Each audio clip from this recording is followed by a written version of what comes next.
حالت حیض میں جمع کرنا حرام ہے، البتہ بوس اور کنار جائز ہے، لیکن ناف سے لے کر گھٹنوں تک کی جگہ سے بچنا چاہیے۔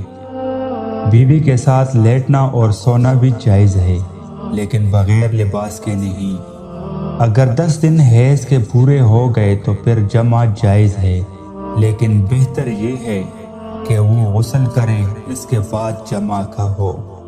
اگر 10 دن سے پہلے خون بند ہو گیا تو اس کے ساتھ جمع کرنا جائز نہیں، یہاں تک کہ وہ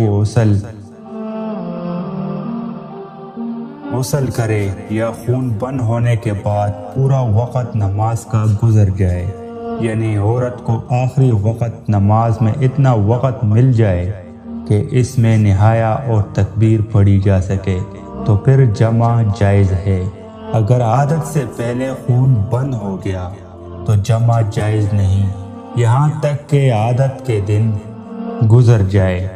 خون بند ہونے اور عادت کے ہونے دنوں کے درمیان غسل کرے اور احتیاطاً نماز اور روزہ رکھے۔